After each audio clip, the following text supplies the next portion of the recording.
So welcome to our first session today, and our speaker is Francis Sporer, and he began as a college studio art professor 17 years ago for 17 years in Missouri.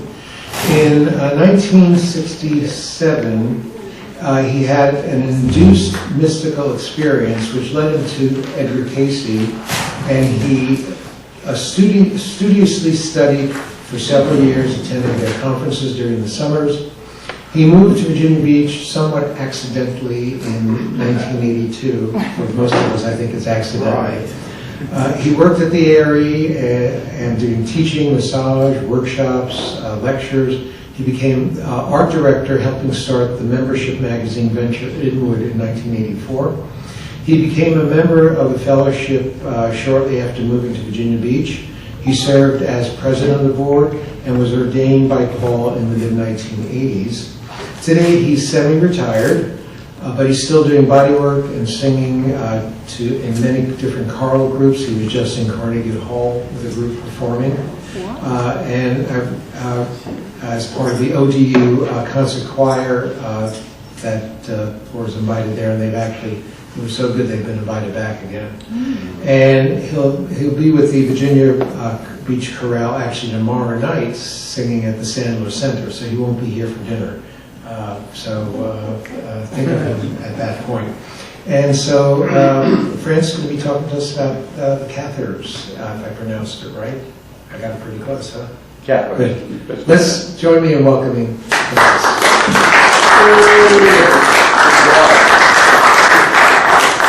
Good job of reading what I wrote down and told him to say.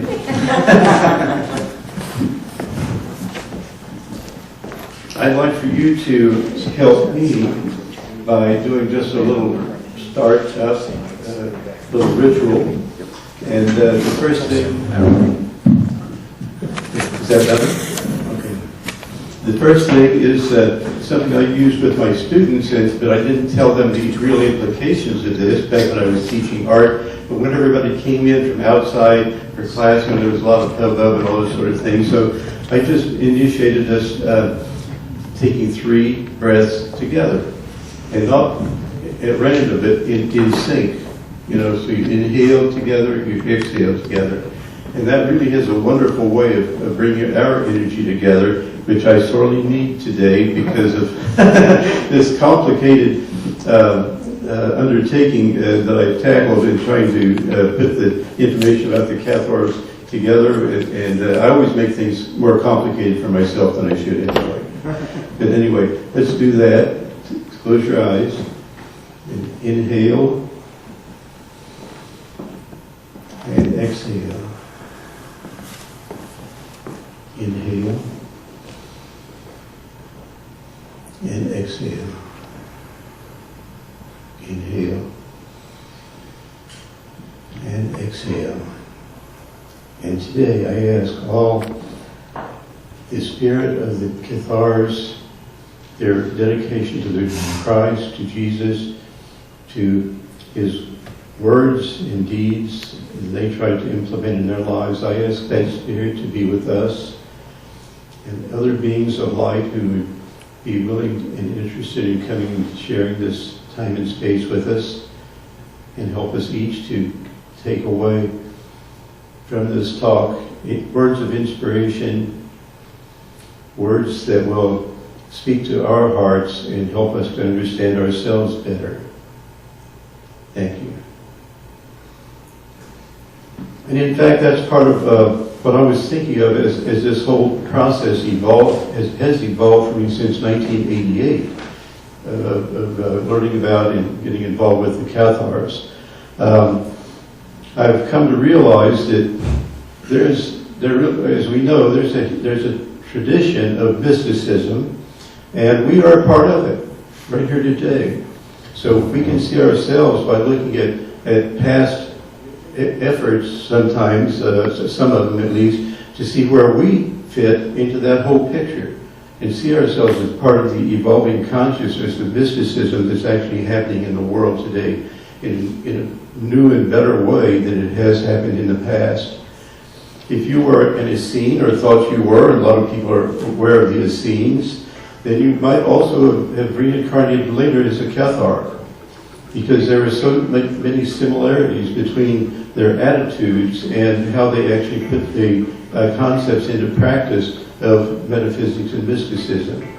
And so I welcome you back, you Cathars and Essenes, this morning here today to reawaken perhaps some memories, not necessarily pleasant ones, because it was a rough time being a Cathar in the first place, and also when the Catholic Church really came to be alarmed at the growth of Catharism and frightened that it was actually going to take the place of the Roman Church, maybe in all of Europe, then they did what they felt like they needed to do to annihilate it. And that was not a pleasant part of the whole history of the Cathars. My interest in this, like so many things in my life, happened as a synchronicity, just kind of accidental, or at least seemingly accidental, out of the clear blue. I was planning in 1988 anyway to go to Europe, which I did at periodic times, and do some teaching. And this particular year, a group called David House in Rotterdam, which James knows very well, and Mary Elizabeth knows very well, and Robert lived there also for a time. Anyway, they were planning a trip to the south of France at the same time I was going to be there. And so they were fine with me going along with them, and I paid my way, and that was all that was really required. But it was really an incredible trip for us to have taken. Before that time, I knew nothing about the Cathars. And so in those days, in fact, the Cathars and the history of them was not very well known or very well publicized. With no internet, you know, there just wasn't that much available except for some scholars who were looking into it locally, and that information didn't get around to everybody. So since 1988, there's been a tremendous amount of interest and growth in information on the internet about the Cathars. And that's where I really found out the most about them, because we knew some things and were informed of some of them by tour directors, but at the same time, it wasn't anything what I expected that I finally found. One of the most interesting things that happened to me after the trip, talk about synchronicity. I was working for the magazine, ARE magazine, Venture Inward, and I walked in Bob Smith's office, the editor, after I got back and told him I'd been on this trip. And he said, well, you know, I've got an article I want to run in the magazine in the coming months by a man in Kansas City that I hadn't known. And he said, it's about this group in southern France called the Cathars. And I said, well, you know what? I've got all the pictures we need to illustrate it. and that was totally unexpected. So something's going on here. And I don't know what my actual role is in that history, but at the same time, and at the same time, I would say that I'm not really excited about thinking that I went through what the Cathars went through. But at the same time, here I am, and there's something in me that goes into a certain state when I pick up this material and start working with it again. I can't explain even what it feels like, but it feels different. I feel like I'm imaging southern France and just the atmosphere of the time and everything. And so I get kind of altered. As I was driving home last night from having just looked through these slides and everything, I felt like Virginia Beach is this very strange place to be at the moment. So I hope that you will enjoy this. I put together slides from the trip that we took in 1988, but I also augmented them with a whole bunch of others that I found on the internet, and also some educational, informative slides that will make it easier for you to use your eyes as well as your ears to understand, to absorb the information. So I guess we'll just start with the slides. So, whoops, just touch the the space bar. There. And I need to do one other thing here. There. And is there a focus on the... What's that? The letters are a little blurred. This first slide is a little bit fuzzy. Oh. You can focus it better if you need to, right in the top, yeah. Wait till yeah. Okay. So, in the shadowy background here is the region of southern France. You'll be seeing different maps that show that a number of different times. Today it's called Occitania. It's the Oc part of this is where it's really the title of it, because the people who lived there were called Oc. And it's also sometimes called Languedoc, the place where Oc language was spoken. Languedoc. So it's south of Paris, and this region, as you can see right here. So we're going to get very much into who the Cathars were and what they believed. And we have until noon, but I'm going to take a break somewhere along the line because it's too much to absorb without some kind of a break. So let's go to the next slide. Again, this shows you, but more in context of the rest of Europe and France, the region. Oops. Francis, your foot. There's a wire in it. It's not hooked up. You're tripping on this. Well, we don't need it until 2 o'clock. You tripped. I You tripped. know I caught it on the way over there, yeah. Okay, next. Again, this shows you zeroing in more some of the places that that figure in the lives of the Cathars and some of the places we went. Most important to me and the most moving for most people really is the village of Montségur in the lower left center there. And Montségur means safe or secure mountain. And there's just a tiny village attached to it. But this was the last stronghold of the Cathars and what really is counted as the end of the Cathar religion and influence in France that took place there.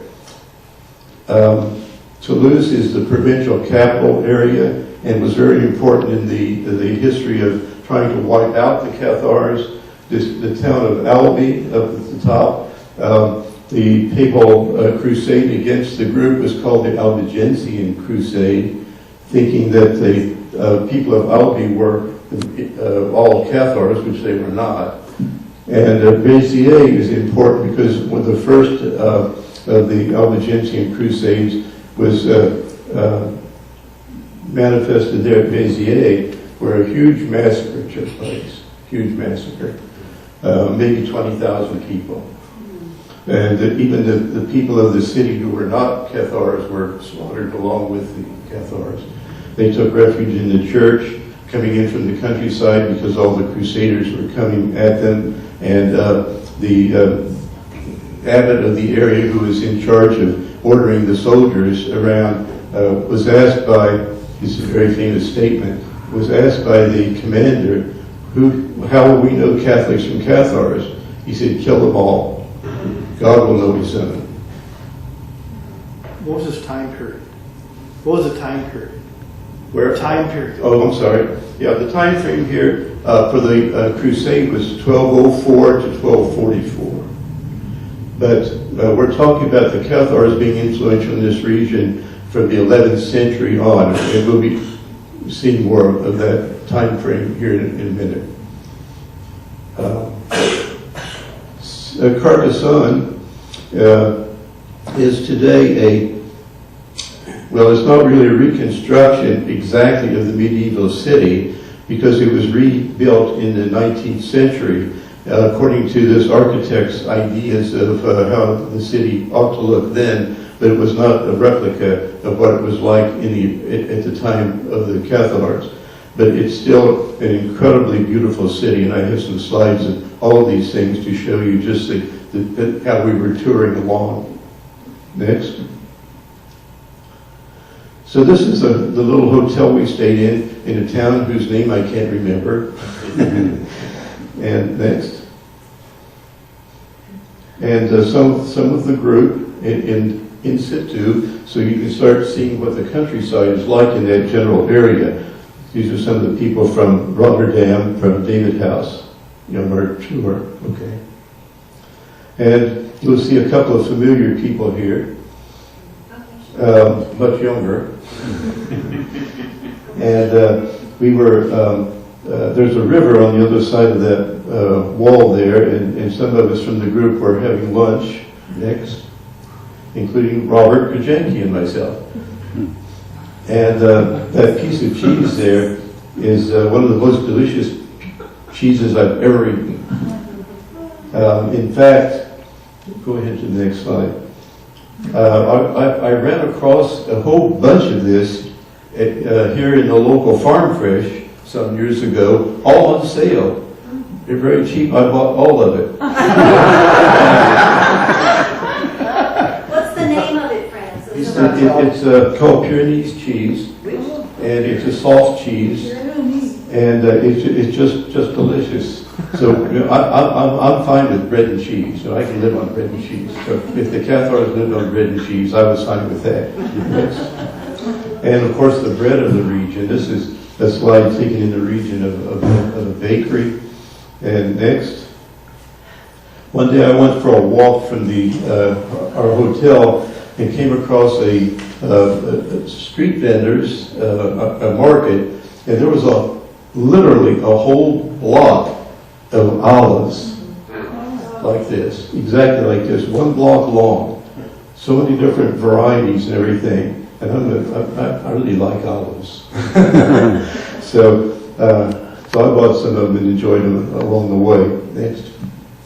This is Mount Seeger in the background with the remains of the stronghold. And in the foreground is Bart van de Ligt on the left in the red shirt and his three sons who were with us. And they were playing soccer. As we arrived there, we were just kind of killing time before we actually climbed the mountain. Next. And this is the ruin of it as it remains today. Interesting enough, just like with Carcassonne, it was rebuilt. It was torn down after the Cathars were annihilated there, and then it was rebuilt in later times as a stronghold for keeping foreigners out of the territory. So the military rebuilt it, but not the way it looked when the Cathars were there. Can you repeat the name of where that is? What's it called? This is Mont Segur, Okay, yeah. S-E-G-U-R, the safe or secure mountain. It was the last stronghold of the Cathar perfects. And there it is again, from a different angle. You can see it's pretty formidable to think about trying to attack that, and of course to think about trying to exist there also when you were under attack, but they managed to hold out for 6 months. Okay? So it's just so dramatically beautiful. That area is so beautiful. Next. Looking back down from the top, this is the village of Montségur. There's a small museum there that, of course, specializes in artifacts from the era of the Cathars. Next. Same thing. And this is a monument to the Cathars with our group, and somebody talking to us about what we were experiencing there, what we were seeing. Next. This is Carcassonne, the medieval city that was rebuilt, but not as medieval, truly medieval architecture. This is incredible. It's incredible because there's nothing built up around the outside of it that obscures it. It gives you the sense you step back in history like it was, at least in the 19th century, and maybe even earlier as far as the general situation of it. It's just a fabulous place. Next. Inside there was a little carousel, French carousel. Next. And these are the types of walkways there are in the town itself. Next. Okay, so now we're going to be talking about Gnosticism and dualism, and then zero in more on the Cathars. Gnosticism was pretty rampant in the early part of the church. It actually was kind of a counterpart to the institutional churches as we know them today. Gnostics, or Gnosticism, the word Gnostic comes from the Greek word meaning secret knowledge, to know, knowledge. Our word knowledge comes from that, to know. But it's the kind of knowing that you know that you know. It's not head knowledge. It's interior knowledge. If you have a profession, for instance, and you're talking to somebody about it, you can speak from a level of understanding where they know you're an authority. Just as Jesus was considered speaking with authority about the things he taught, because he knew that kind of interior knowledge. And so this is the interior part of yourself that is open to understanding from the inside. It's not meant to say that it's always correct.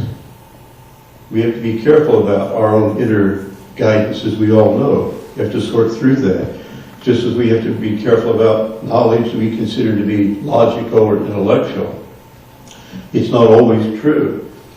But Gnosticism is a way of trying to train yourself, to open yourself, to meditate, to become one with all, and to receive information through that inner knowing instead of the outer world. So that's basically what Gnosticism is. It's knowledge of transcendence arrived at by way of internal intuitive means, received information or personal enlightenment. Gnosticism thus relies on personal religious or spiritual experience as its primary authority. Next.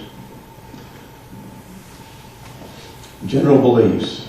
The Gnostics believed that matter, whether the physical universe or the human body, is evil.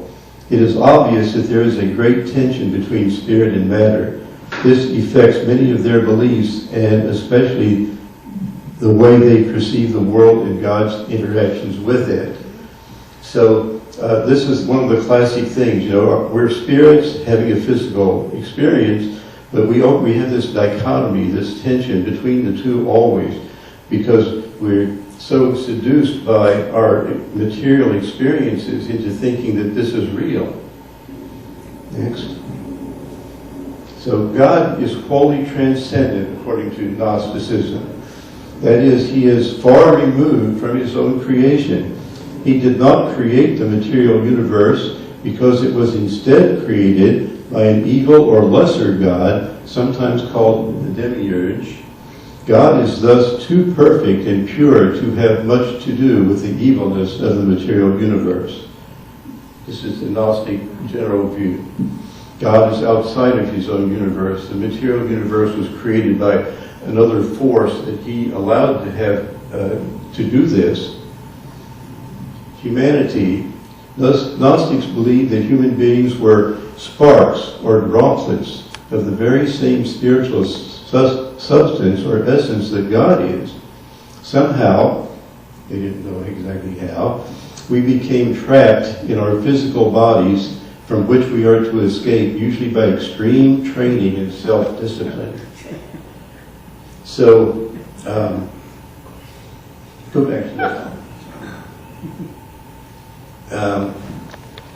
Here, Gnostics understood that inside us there is this spark of divinity, but that somehow we were seduced by the evil forces to take on a physical body, and that trapped us here.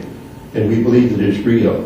And so the Gnostics knew there was this relationship we could get back into with God, with spirit, with energy, and it was different from the physical. So they were trying to subjugate the physical in order to experience that oneness again. Okay? So all Gnostics agreed that the fall was identical to the fall into matter. In other words, creation and the fall coincide. As long as spirits are trapped in physical bodies in materiality, they will be subject to sin, which is caused by ignorance of their true nature and home. This is a Gnostic tenet. Okay, next. Gnostics commonly held that salvation is to escape from the bondage of the material existence and travel back to the home from which souls or spirits have fallen. God initiates salvation because he wants to draw back the stray bits and pieces of himself. And so he sends forth an emanation of himself, a spiritual redeemer, who comes down from heaven and gives an attempt to teach some of the divine sparks of spirit, at least, what their true identity is and where their real home lies. Once they are awakened by this Redeemer, they can then begin their journey back home. Salvation is by knowledge, self-knowledge, gnosis. Gnostics considered themselves Christians, although the Catholic Church did not. They said, you're not Christians. Just because we were living exactly like what Jesus told us to live, that didn't mean anything to the Catholic Church, who was trying to protect itself and its own holdings and its own power, which was at a very corrupt time in the church. So the Cathars were living examples for everybody in that whole region of exactly what the nature of Jesus' teaching was about. And the church just couldn't tolerate that. These beliefs were considered unspiritual and against true wisdom because they entangled spirit with matter. Most Gnostics believed that whoever entered Jesus at his baptism left him before he died on the cross. They believed he was sort of a phantom spirit or an angelic being who temporarily was inhabiting a physical body, that he wasn't truly a human being as we are. They just couldn't understand how somebody as pure as that God would send to us could have fallen for living in a physical body the same way we did. Okay. So the heretical view is still in existence today, both in various secretive cults and in such pop religious movements as astrology or alchemy, according to this authority, and Scientology, as well as dovetailing into some New Age concepts. The Masonic movement has been referred to as a Gnostic movement, and the popular book, The Da Vinci Code by Dan Brown, promotes Gnostic ideas as it attempts to undermine Orthodox Christianity. Okay? So, Gnostic enlightenment, or inner knowing, is direct experience with the divine, the creative force, the oneness, the ineffable. That which cannot be expressed in words is what you experience.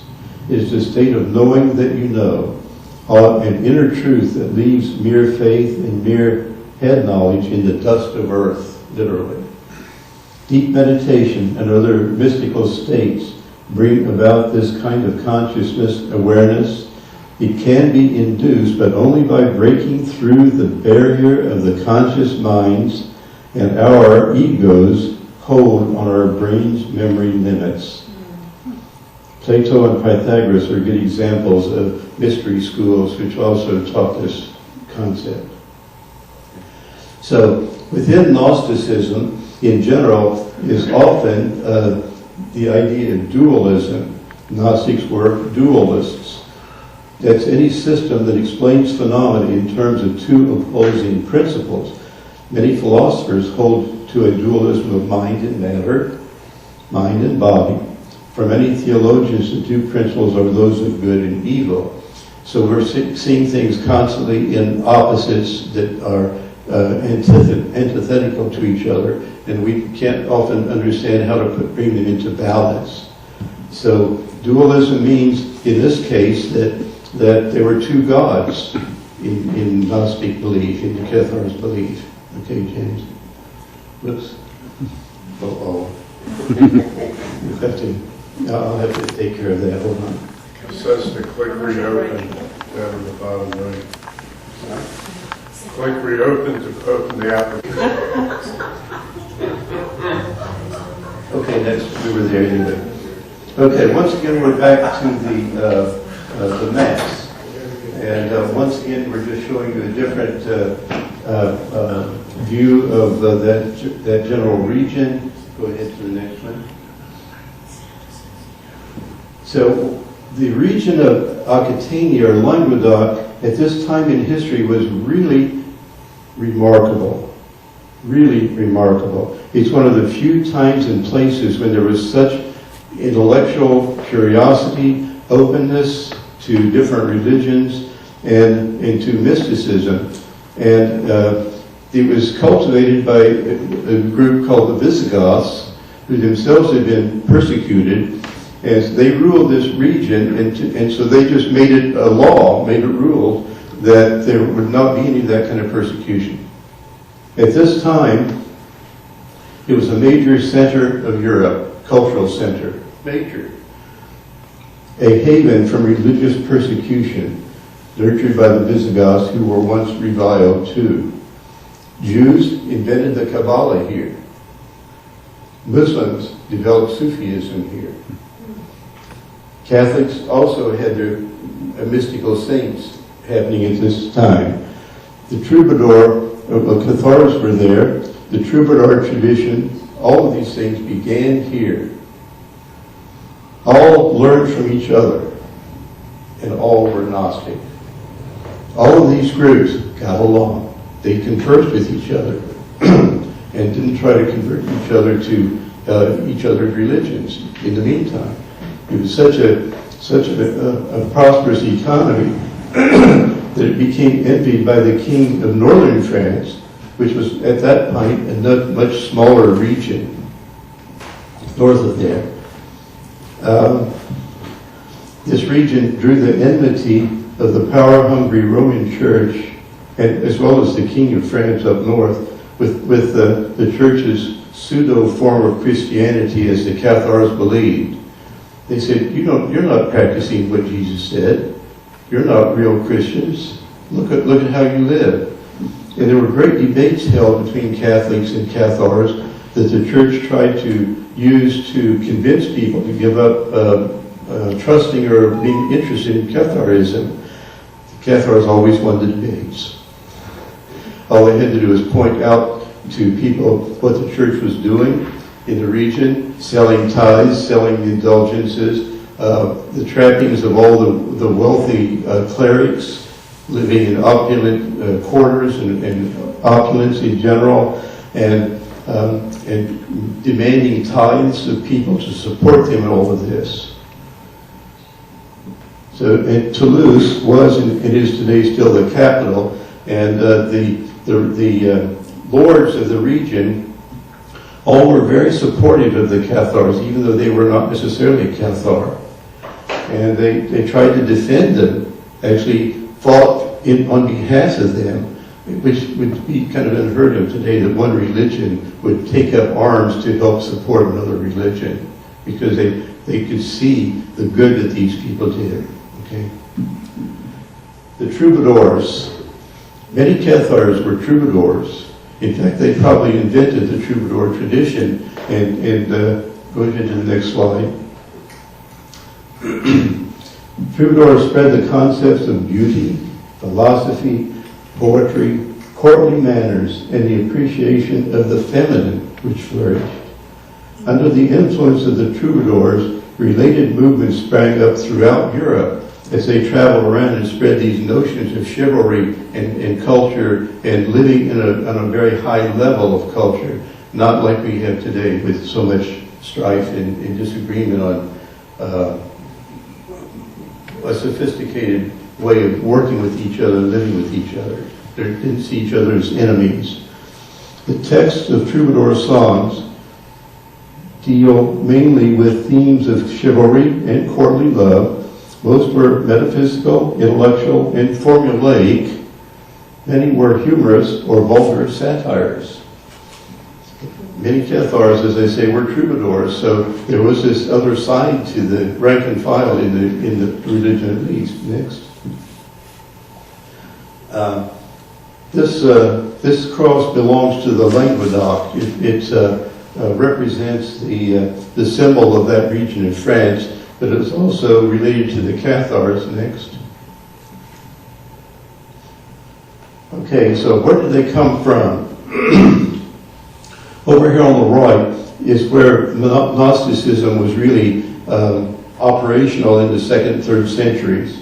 The Paulicians were one group that had nothing to do with St. Paul as we think of the St. Paul, the different Paul. But anyway, these were Gnostics, and they started spreading in other directions, as you can see with the arrows, and they ended up in southern France. One group, the Bohemians, it's interesting because in 1988, while communism was still the governmental philosophy of that whole region where the Bohemians were, they were still in existence. In David House, we had a lady come who was a harpist, and she's very famous because she channeled how to use the harp for people that are dying in hospice. And she knew about the Bohemians and said they secretly would gather once a year from all over the region, singly just walking and being unobtrusive, and would all gather and hold their rituals and their religious things all during the communist repression years that were going on there. It's amazing. They were so dedicated, and they learned to go underground. Okay. Another map. I like maps. Next. So here is the cross, which is the symbol for the region of Languedoc or Occitania, with the dove, which is the symbol for the Cathars. It was pretty universal. Okay. Again, that monument that you saw standing around, a slide that I took, is what this was taken from. And the steps leading started to go up the hill toward the stronghold. Next. So the Cathars. The 11th to 13th century saw a resurgence in Europe of clearly Gnostic spiritual movements. The Cathars originated from an anti-materialist reform movement within the Bohemians that I just talked about. Friends of God is what that means. Churches of Dalmatia and Bulgaria, calling for a return to the Christian message of perfection, poverty, and preaching, combined with a rejection of the physical to the point of starvation. The reforms were a reaction against the often scandalous and dissolute lifestyles of the Catholic clergy in southern France. Cathar, the word, relates to the Greek word catharsis, to cleanse, to purify oneself, and to become more perfect. It was a derogatory term used to mean perfect heretics, however, and they did not call themselves Cathars. They called themselves true and good Christians, or good men and women. Okay? And this summarizes how they thought who we were. Next. Principles and Practices, an honest, dedicated movement that rejected the trappings of wealth, lust, and power, believed in reincarnation, transmigration, and metempsychosis, which is reincarnating into animal bodies at times as well as human. So they believed in that. And they believed in heaven, but the material world was the only hell. They regarded the Old Testament as the work of Satan or Jehovah or Lucifer or the demiurge, a heavenly being, as we already talked about. It's hard to read it in ankle. Subordinate to the supreme being, which is considered to be the controller of the material world and antagonistic to all that is purely spiritual. Humans, they believed, are actually angels. We are angels seduced by the demiurge into taking bodies somehow. They couldn't explain how. There was no priesthood, per se, but there were two types of members, credentes, or ordinary believers, and sometimes called auditores, which means like in going to college and you audit a course, you listened, you heard, you were in the rank and file being educated, but you didn't have the rank of the higher group, which were called perfects, the elect, parfaits. And again, that was a derogatory term because they're so perfect. Okay? So this is a representation in the 9th century of the fall of the angels. And this is sort of a representation of what the Gnostics believed happened, whereby there was a war that went on in heaven, and the leader of that war was cast out of heaven, became the demiurge, became Satan, became Jehovah, and along with him came other angels, and as they fell to earth, they lost their angelic nature and took on physical bodies. So many of those were us. Okay. The Cathars didn't pay too much attention to too much of the Bible, but they really paid a lot of attention to St. John's Gospel. And they had a couple of other alternative Gnostic manuscripts that they also went by. John, first chapter, verses 1 to 17, was one of their main scriptural tenets and focuses, their credo. They rejected taking oaths which bound you to earth. That just made you come back again because you made a pledge on the soul level, so you had to fulfill that pledge. And this was important also because back in those days, of course, not a lot of people were educated, and so taking an oath meant a pledge of like a contract. And so much business was conducted by oath taking. I promise that I will do this in exchange for you doing that.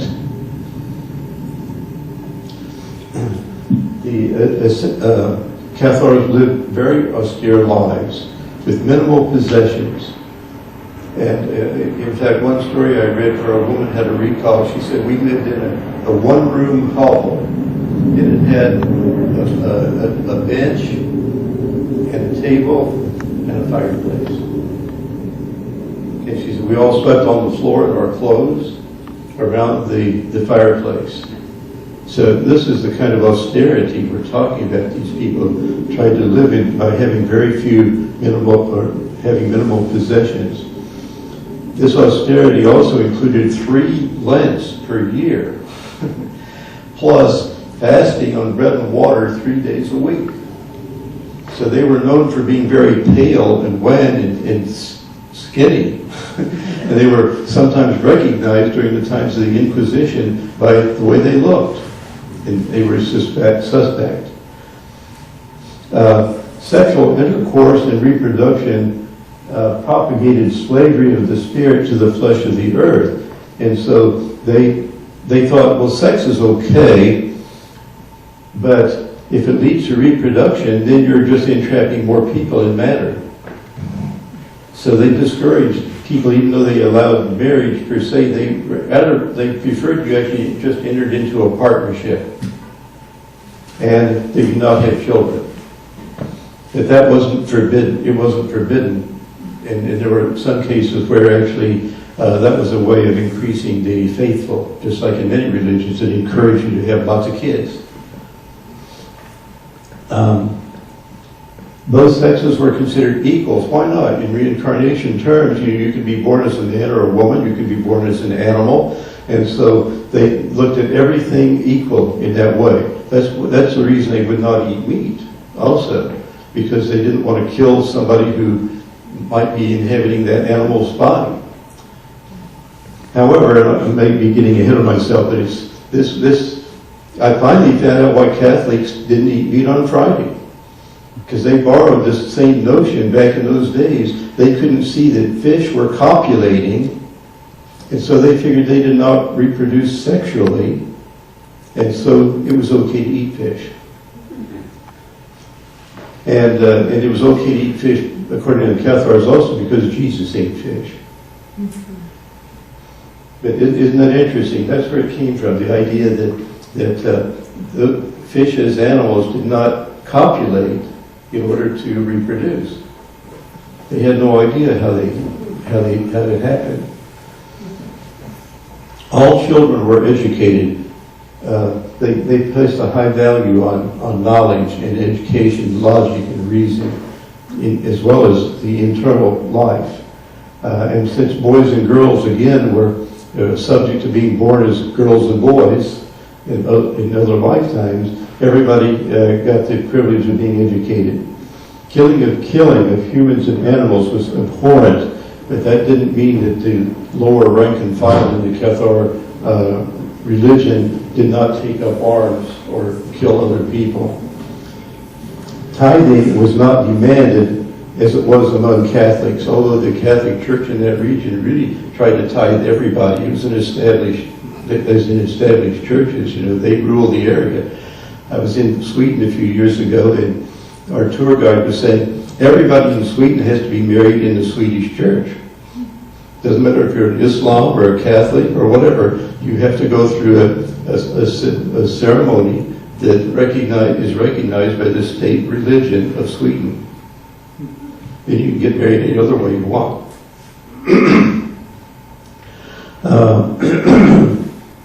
They had no church buildings or property. They had only one sacrament called the consolamentum, and we'll be going into that because that's really a very, very important aspect of Catharism. And they actually allowed voluntary death, you might say suicide, through fasting, which was called the endura. For instance, if you were injured in a battle and it was so severe that it looked like you were going to die, then they would administer the consolamentum, which meant that you had to live under a much more strict lifestyle than you did as a rank and file Cathar. And so people didn't want to have to live that way. They hadn't chosen to be a perfect or parfait, and so they would starve themselves to death. And sometimes they were actually smothered to death by their friends and relatives so that they wouldn't have to come back and live that way because they didn't want to.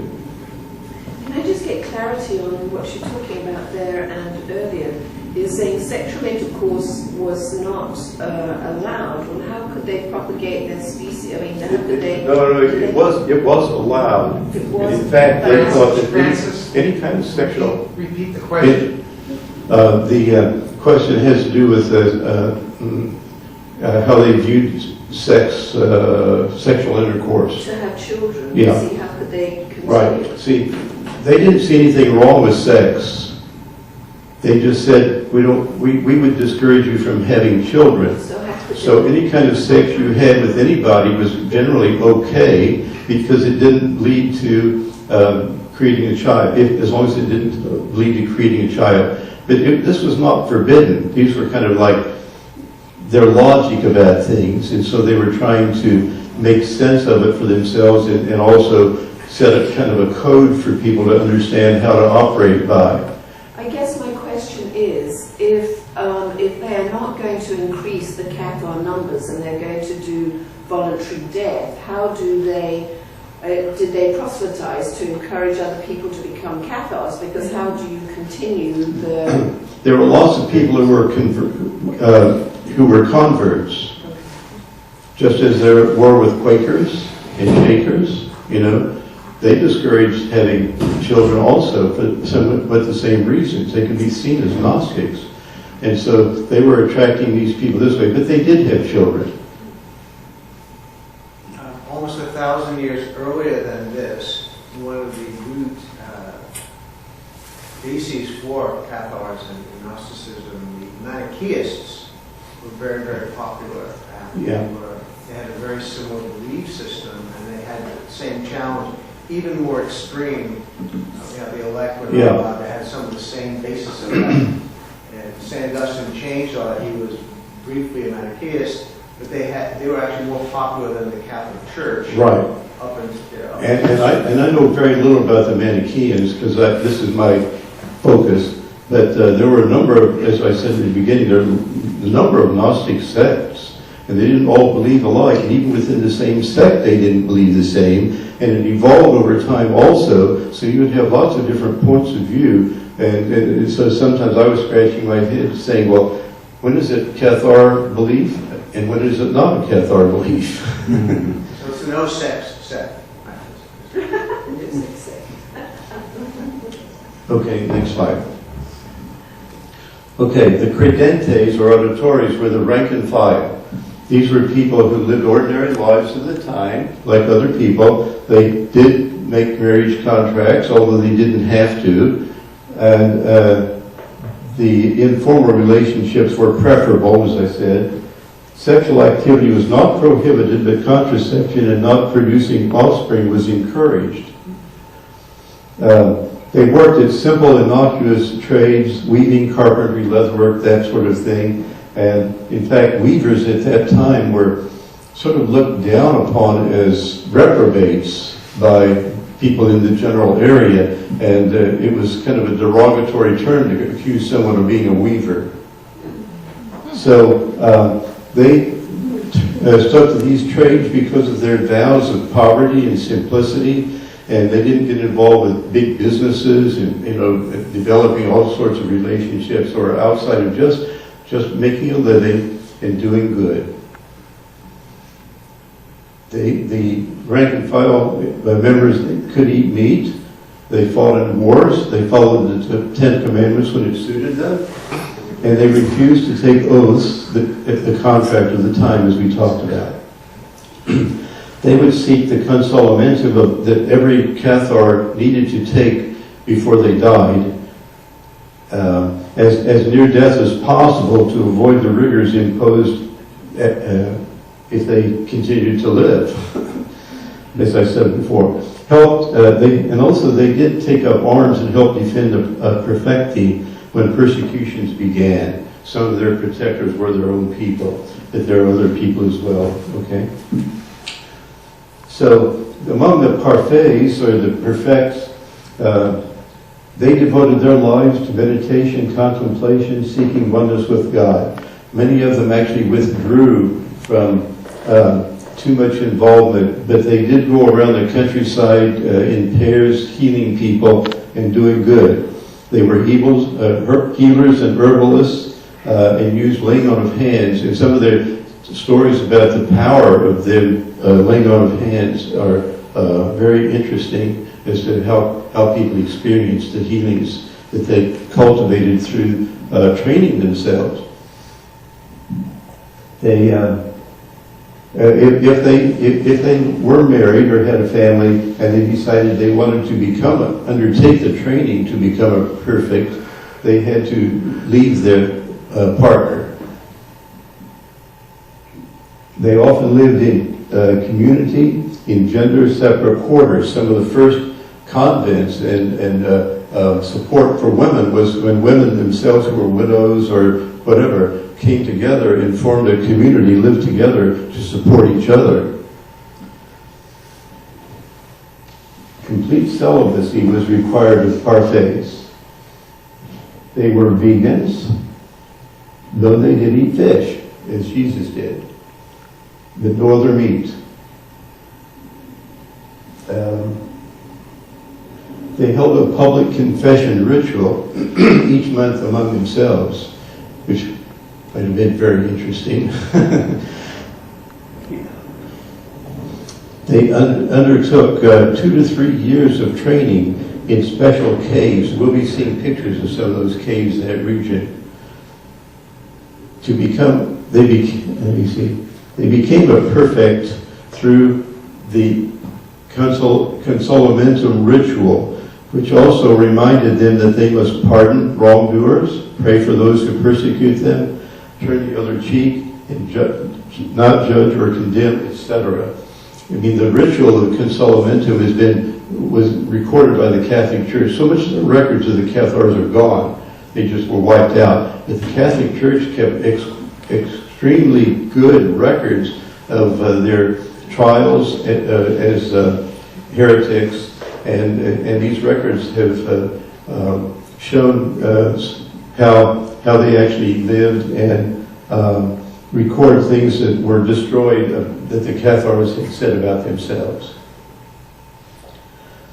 The prayer of the initiate at the end of the consolamentum initiation was, I have this will and determination.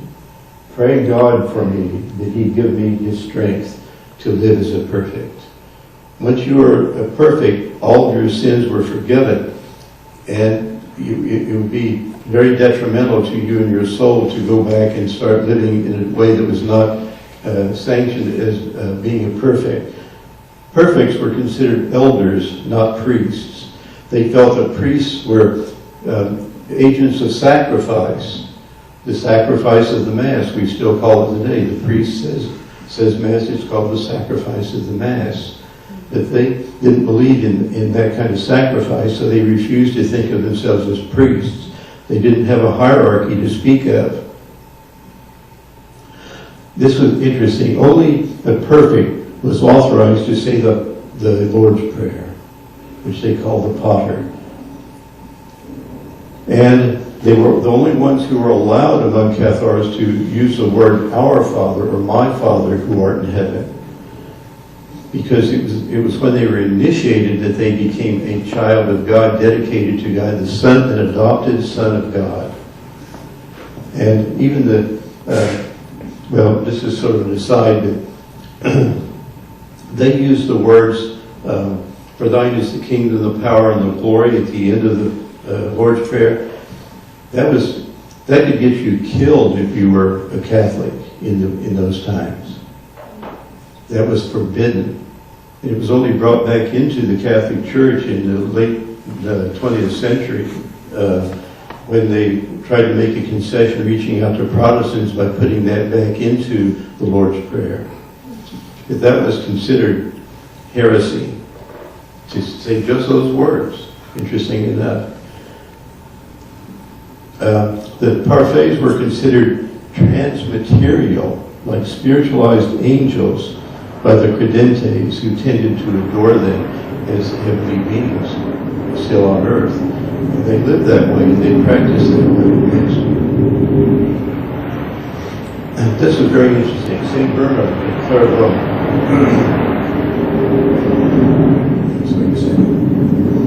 If you question a heretic about his faith, nothing is more Christian. If about his daily converse, nothing more blameless.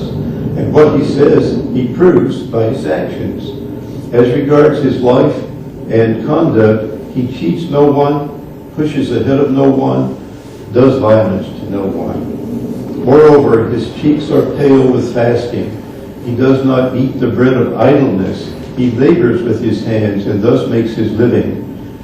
Women are leaving their husbands. Men are putting aside their wives, and they are all flock to these heretics. Clerics and priests, the youthful and the adult among them, are leaving their congregations and churches and are often found in the company of weavers of both sexes. Let's take a break. Coffee, it's in the kitchen. Look at this. I can't.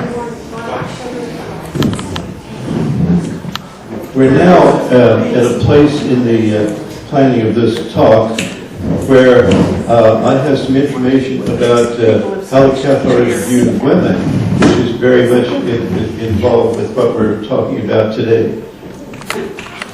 Jerry, would you turn the lights out?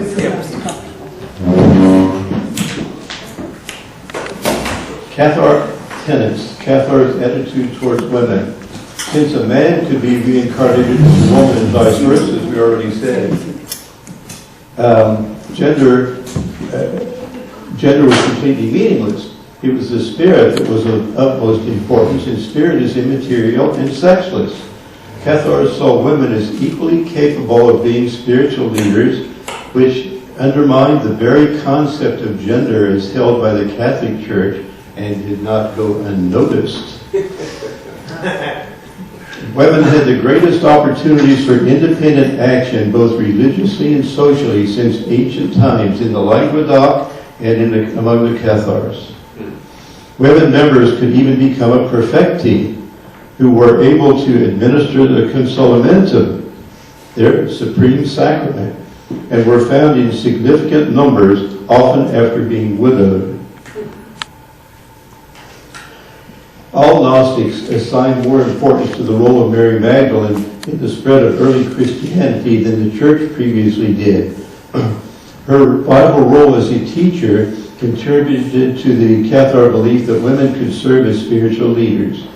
Greatly revering the Gospel of John, Mary Magdalene was seen as perhaps even more important than St. Peter, the founder of the Church.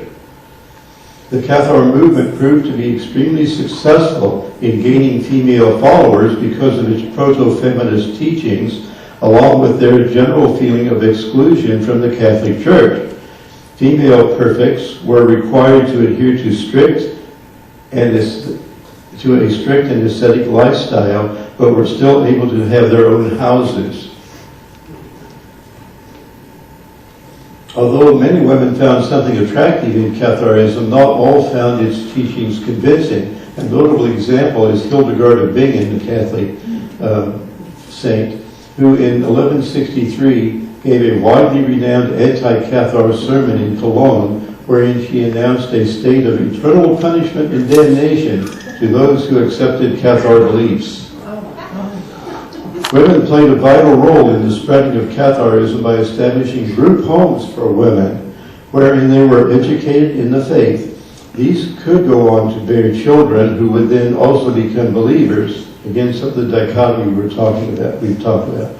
Through this pattern, the faith grew exponentially as each generation passed. Among some groups of Cathars, there were even more women than men. This is a depiction of the consolamentum, the crowning sacrament, and here we have a depiction of Franciscans observing the ceremony being enacted for a person being initiated. The Franciscans had a much more open-minded attitude toward Cathars than the Catholic Church in general. And St. Francis's father, who was a clothing merchant, not clothing, but yard goods merchant, traveled very often to Cathar country and bought their weaving. And Francis had traveled with him also, so that he was exposed to some of the notions that the Cathars had incorporated in their Christianity. Okay? Now these are some slides I took when we were on our trip of the region. I always think it's nice to get a sense, a feel for the landscape of the place. Next.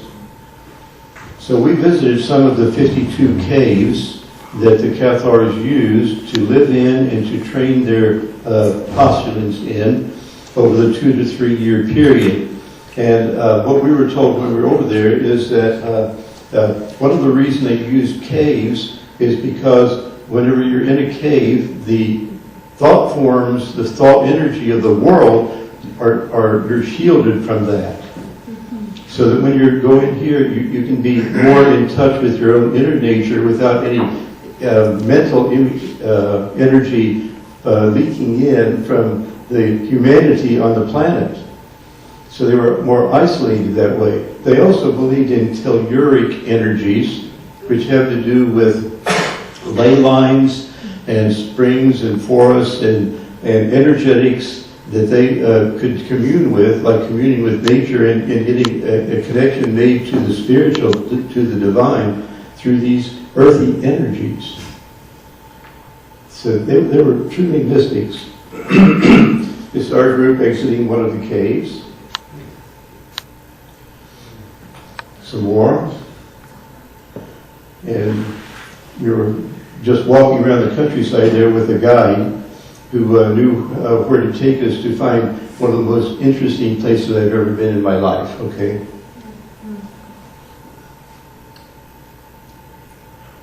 You can get a scale there with the people. It was autumn, it was just gorgeous that day, okay? This is called the Holy Mountain.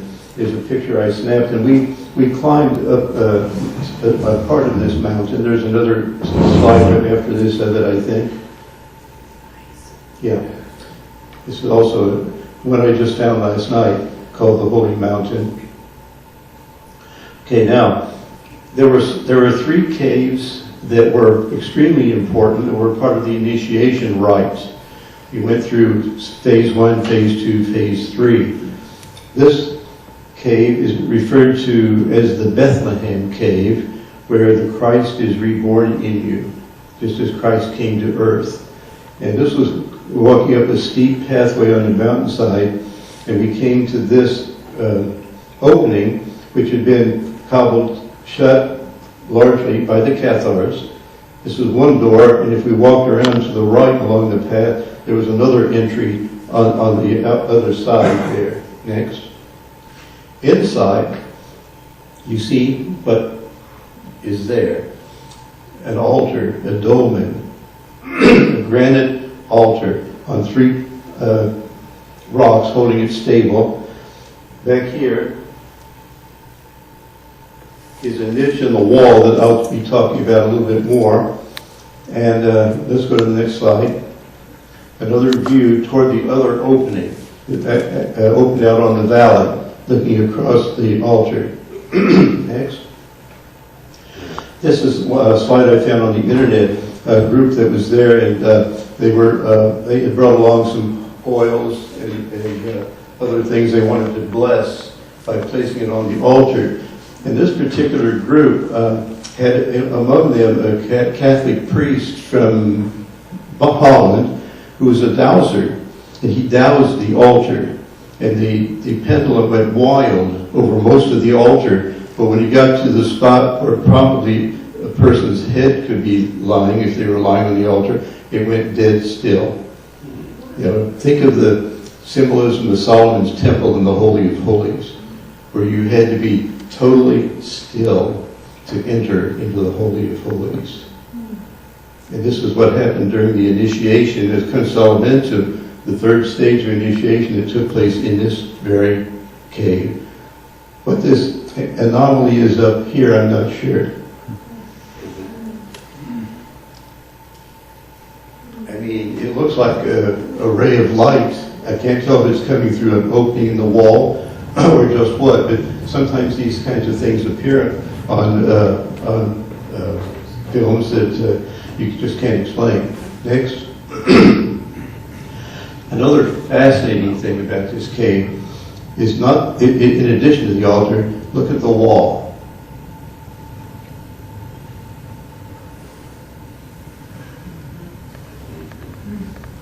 A pentagon. Just like Leonardo's Vitruvian Man, a human being could stand in there, and It's an animal imprint. it said, going to the next slide, there you can see it better. It's also said that this resembles the profile of a skull here. There's debate about whether it was actually carved or natural, if it was just found in this cave. But interesting enough, next slide, during the 1930s, a man named Otto Rahn, R-A-H-N, in the service of Hitler, came to this region looking for mystical power artifacts, and this is him. This is he. Is his picture taken there? Now, I pointed out that niche in the wall. This was found in that niche. This is now in a museum in a little village named Tarascan, in the not too far from where we were. And that museum was manned by 2 Rosicrucians, an older man and a younger man who was going to be taking over from him. It had a lot of artifacts from the region, minerals and other things. And this is there, that's a picture I took. And that's a stalagmite, hollowed out, and inside it is a meteorite. And this is thought to be one of the earliest representations of the Grail, a cup of earth containing the celestial energy that came from outer space that Christ represents. what does a meteorite largely consisted of? Iron. What is your blood consisting of? Iron. So it's very interesting that this is considered to be that, and it's interesting that the Cathars were the ones who apparently, through the troubadours, popularized the idea of the Grail cup, and in Germany and England they borrowed their own take on it and tried to own it, shall we say. Each region has its own oral history, shall we say, of how the Grail was part of their own regional history. You know, in Glastonbury, several of us have been to Glastonbury a number of times, and they have an idea about how Joseph of Arimathea was Jesus' uncle, and he had 10 mines in Glastonbury and brought Jesus with him there, and that there are 3 hills there that are very sacred, it figures into the legends of the Grail also, and King Arthur, the whole legends of all that, all intermingled together in people's minds and hopes about the concept of Jesus visiting there, and the Grail also somehow being part of their history. Next. So here's a reenactment I found on the web of the Consolamentum. Supposedly, and this is sort of psychically channeled, that the postulant who was about to be initiated would stand in that pentagon facing the wall, and at a certain signal they would turn somehow, and there was a plank that they would walk over to the altar and lie down on it, and then the other perfects who were there to administer the Consolamentum would gather around and do laying on of hands, and that was so powerful in this situation, in this cave too, that it would put that postulant into an altered state, and they would experience Pentecost, and it would awaken in them their connection that the perfects were trying to cultivate, among others, because of their training for 2 or 3 years. They were ripe and ready to have this experience. Yes. Francis, do you know what that is on the postulant's head? Do I know what? What is that? Appears to be a stack on the postulant's head. What I've read is that they would put the Gospel of John on his forehead. Yeah, as I mentioned to you, I spent about a month in southern France touring all these areas and getting in touch with the energies. And one of the men I met there had gone into the caves many times, and he and a group sang the original Cathars songs. And they were resonance chambers. So what created the state of illumination was a combination of things. But in one of the photographs, which I'll send you, it was the most extraordinary orb picture I've ever seen. They did not know that the orb appeared until after they took the photo, while they were singing the ancient songs. So it was the music as well. That's fascinating, yes. Using all sorts of vibrational, energetic forms to raise the vibrations and create the experience of the breakthrough into spirit that the postulant then experienced. Someone channeled, I don't think it was recorded by the Inquisition, but someone at least channeled the sequence of what happened during the Consolamentum. It's really fascinating, too much really to go into today, too much detail, but I've already told you a few things as far as that goes. And it's just very interesting that the postulant, you remember, was reminded that he or she had to put up with persecution, had to love others, had to be of service. This was at the heart of that. I don't know that Catholic priest would becoming a priest, what's that called? Anyway, I don't know that they go through something like that where they pledge their lives to others in that form, in that way, with those kinds of words and concepts. But the Cathars really did this, and they went around the countryside in pairs, same-sex pairs, and ministered to people. they went out looking for being able to help people. And they were trained in the medicine of the time, herbs, etc., in order to be able to give them medicinals that could help them with the problems they were having physically. Next. Another cave in this region among the 52 is called the Cave of the Magdalene. And this, as you can see, the forms here have a very feminine, rounded kind of look to it. And so this is the cave that is named after Mary Magdalene. Next. So this is such an interesting title, The Perfect Heresy. Next. Okay, so we've set the stage for you by talking about how the church became more and more alarmed during the 11th to 13th centuries at the successes the Cathars had with reaching the people and with making converts, even priests and other Catholics. I'm not sure that they felt like they had to leave the church, but they became more sympathetic, and they could see themselves how the church lifestyle, as I mentioned, was so decadent. And so all you had to do is say, look, the proof's in the pudding, there they are. And the Cathars came out ahead every time. The Pope did send missionaries to try to debate, as I mentioned. St. Dominic was one of those, and who founded the Dominicans, the hounds of Christ, the hounds of God. And there's a tale about, go ahead, the next slide, I might have it here.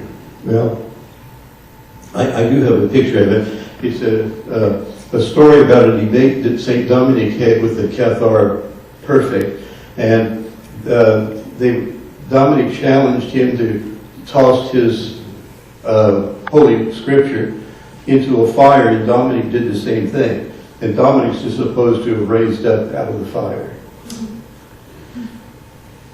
Okay. Now, this is from the records of the Inquisition. Denying also the resurrection of the flesh, they invented some unheard of notions, saying that our souls are those of angelic spirits who, being cast down from heaven by the apostasy of pride, left their glorified bodies in the air, and that these souls themselves, after successively initiating 7 tarrying bodies, earthly bodies, of one sort or another, having at length fulfilled their penance, returned to those deserted bodies, and therefore into heaven. Now, many Cathars, this isn't universal, but a number of Cathars in different regions believed that you had 7 chances, and that at the end of 7, supposedly you made it. I didn't run across anything that said that they didn't believe that you didn't get into heaven after 7 incarnations once you had become a Cathar. Okay? So the Albigensian Crusade was a 20-year campaign to eliminate Catharism from France. As I told you, the city of Albi was where the Pope believed the biggest concentration of Cathars was, and so the crusade is called the Albigensian Crusade because of that town. Next. Pope Innocent III was the Pope who called the crusade into being. It's the first time that Christians had a crusade against other Christians. Never before that happened. Next. So here's St. Dominic debating with the Cathar, and here's his Bible levitating.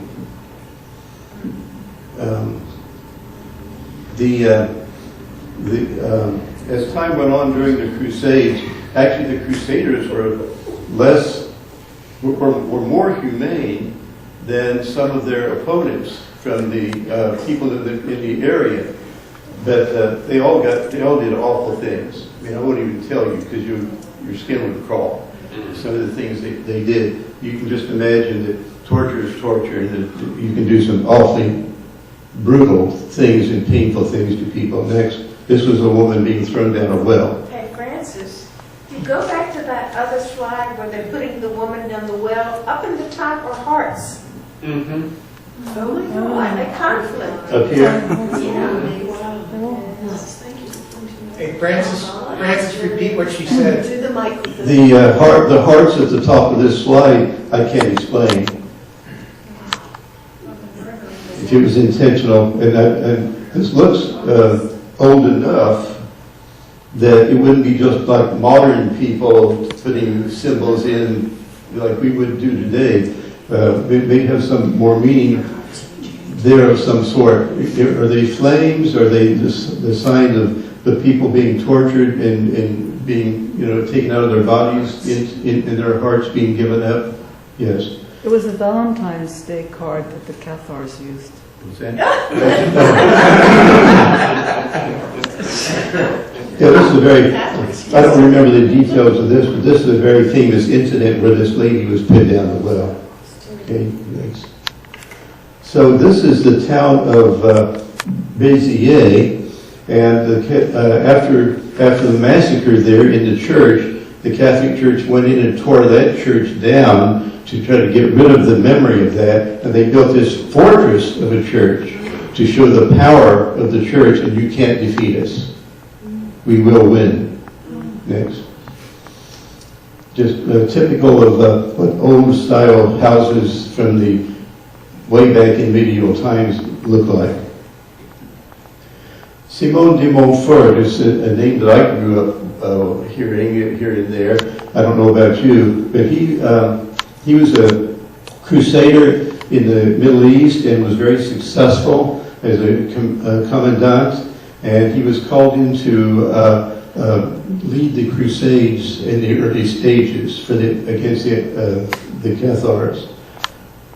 Next.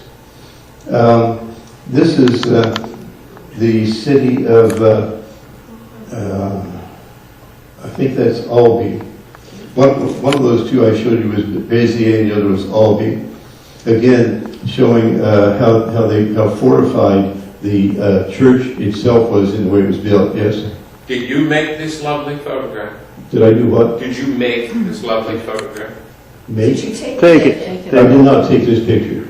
It's beautiful. No. Many of these, except for maybe some I've identified, were coming off the internet. Next. And this is a very bad slide, but it shows the second major battle took place against Carcassonne, and it was led by Simon de Montfort. Next. The citizens of Carcassonne were given an option. You can stay in here and die, or you can leave if you want, but if you leave, you can't take anything with you, so they had to leave naked and just go out to the countryside. But at least their lives were spared. Next. Here you see an aerial view of Carcassonne. The church back here. Now that's okay. And this is the death of Simon de Montfort. The irony of it is that he was killed by women who were using the catapults and using stones to throw back out at the Crusaders. And so he was killed by women. And remember, the church was partly counting this battle as subduing women back into their place.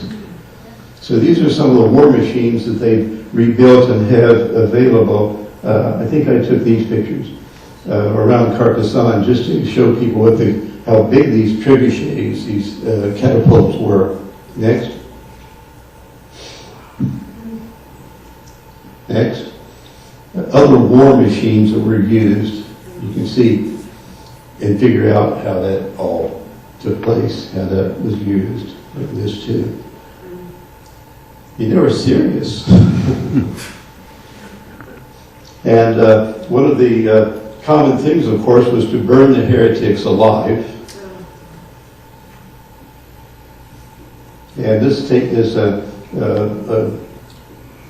I'm not sure when it was created, but this is depicting all the Crusaders attacking one of the cities. I don't recognize the city. Next. You can read this for yourself.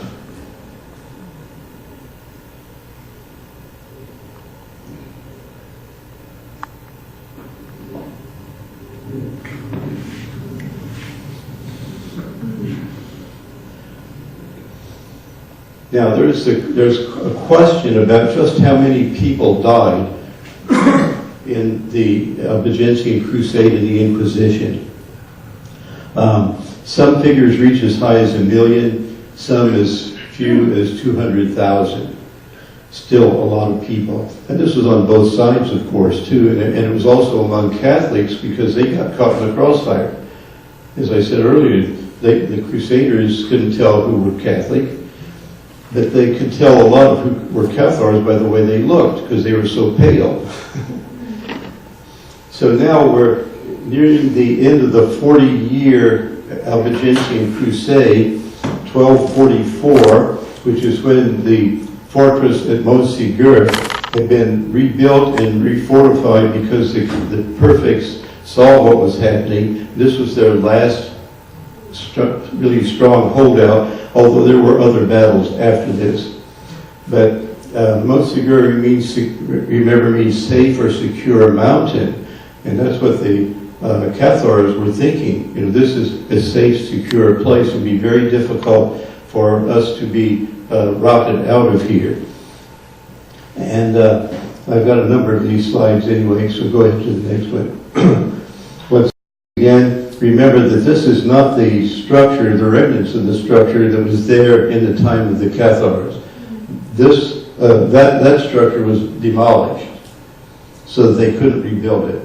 And it was rebuilt as a border guard house by the rulers of that region at a later time. So this is the remnant of the second structure. Next. But just look how fortified and protected it was, what it would take to reach that. Well, how did it happen? They were there for 11 months with soldiers outside, and the only reason the soldiers even were ordered to do more than they were doing was because 2 emissaries of the popes were massacred, and so they were pushed to do something. So next, that's a slide I took. Okay, this is more a reconstruction of what it looked like when the Cathars were there. Okay, now among the people that were in the troops down below were some Basque mountain climbers. And they were ordered and probably paid handsomely to try to scale a cliff, which is the only way they could get up there. And this shows how the route they took to get up there, and how they then established a place here where they could build catapults somehow and start hammering away at the building up there. Next slide, it shows it a little bit better. Look at that cliff face. In a fog at night, 3 Basque mountain climbers went up that face and established a foothold, and somehow then were able to help other people get up there. And they went up and built the trebuchets, the catapults. They started hammering away. Well, the 200 plus perfects who were inside recognized that the end was near. And so they actually gave up. They sent an emissary out and said, "We surrender, but we would like for you to give us 15 days, and then we will come out." And that's exactly what they did. There were other protectors in there with them, and anybody could leave who wanted to leave, but there were 205 perfects plus other protectors there with them. In those 15 days, imagine what they probably did to prepare themselves mentally, being perfects and trained in mental discipline, being trained in mastery over their own bodies, etc. I can't imagine exactly what that would entail. But at the end of those 15 days, those 200 plus people walked out and walked down and walked into the fires. Into the fires? So they literally had to be burned? They were burned, immolated. Now, James Jacks has a very interesting story. He told me that he met a man in Holland who had a reincarnation memory of having been in there as a perfect, but who escaped the night before they left and was lowered in a basket with ropes with 2 other people carrying the secrets, the treasures of the Cathars. And that those treasures have never been found. No one knows if they were scripts or the Holy Grail or just what. But there is a legend exactly along that line, and James said he met this man in Holland, had lunch with him, who told him that he was one of the 3, for what it's worth. Next. Yes? Do you know what became of the man who was in the Pentagon earlier, Nazi power object hunter? I do not, but he was scouring the region for all these sorts of traditions and magical things to try to bring that power into the use of the Nazis. So this is probably just a very small, weak mock-up. I mean, 200 people are not going to be burned alive. But it showed what it was like if it set on fire. Next. This is just a reenactment. And next. At the end of our stay, the people from Holland had brought down a seedling from Holland and planted it here at Montsegur as a symbol of regenerating and life, and their sympathy for the Cathars. In 1989, after I got back and we published a story in Venture Inward, the story was about a book named by a man named Guilford, and he was a psychiatrist in England. In the 1940s, a woman started coming to him who had had nightmares and daymares since she was 11 years old. And the stories all were sort of the same, always jibed. And she was having some psychological problems that were so severe that she started seeing this man as a counselor. And eventually she remembered that she had written down all of her memories when they occurred on the backs of pieces of paper, and they were all in her attic. So she dug all those out, and then she told him the story of what her experiences were and the nightmares she was having.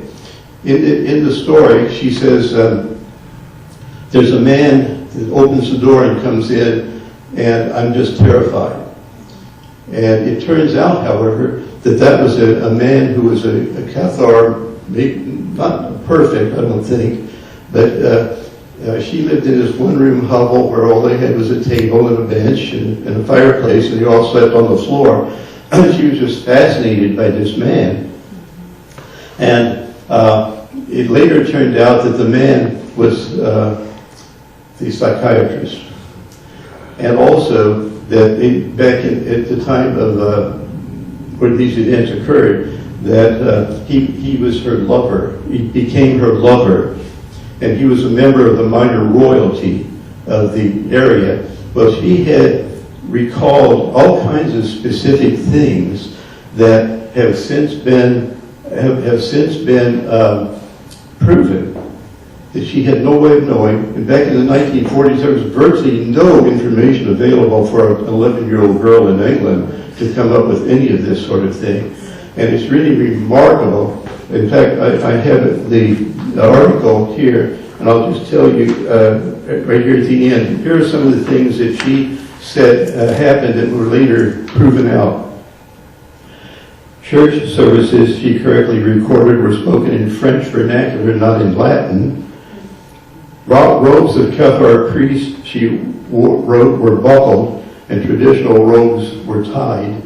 She also said that the Cathar perfects were wearing blue robes, and nobody believed her because they changed from black robes to blue robes when the persecution started, and to distinguish themselves from the Dominicans who were trying to live ascetic lives and prove to people that they were good people too. So, this was not known, but it's actually recorded in 10 places in the Inquisition that they wore blue robes at a certain point. Roger, her boyfriend, wore a girdle with a purse containing a book. Cathar priests carried copies of the Gospel of John in their purses. And that's true. They said the Lord's Prayer before meals. So he must have been a perfect. He was not supposed to have an affair with somebody. She correctly described a typical medieval church, saying there were no seats for the worshipers. She had pencil diagrams of a one-room house showing a bench, a table, and a fireplace in the center of the room, an authentic medieval peasant house. Roger wore a ring on his thumb, a common medieval custom. She gave details of a complicated ritual that included a kiss of peace practiced in the Cathar convent in which she lived after Roger's death. And there are records of a ritual called the kiss of peace. When Roger was sick, she recorded that they gave him loaf sugar. Professor Nellie said, a guy that Guilford worked with, said that loaf sugar was prescribed by medieval doctors as a cure for many ailments. She recorded, this is really interesting, she recorded 6 French poems Robert had recited to her. They were identified by literary critics as popular 13th century troubadour songs. She wrote, Roger never ate or drank without saying the Lord's Prayer first. This was a universal Cathar practice, but only a perfect practice. The rank and file credentials were not allowed to say the Lord's Prayer. And they certainly couldn't say, Our Father, as I told you. So, it's interesting how other people have also tuned into their past lives as Cathars. I've run across a couple of other stories along that line.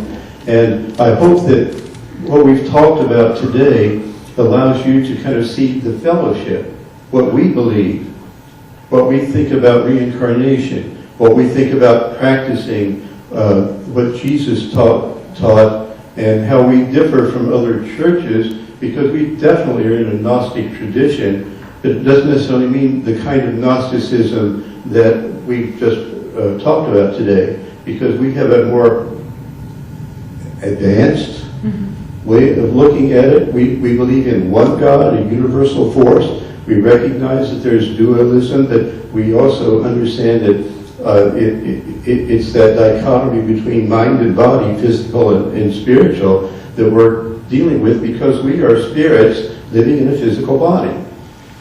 So there are many parallels here, and I think it helped me a lot to understand my own beliefs in my own position and help to kind of reinforce how long a way I had to go to become a Cathar perfect.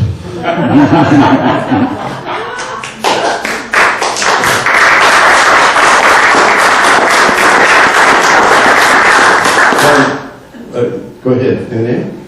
I just wanted to say that the reason Hildegard of Bingen denounced the Cathars so vociferously, even though she did many of the same things they did, was because their belief that you shouldn't have sex for reproduction led many of the Cathars, and this is documented, to bestiality, incest, like the young woman you were describing, being terrified, and many other sexual perversions.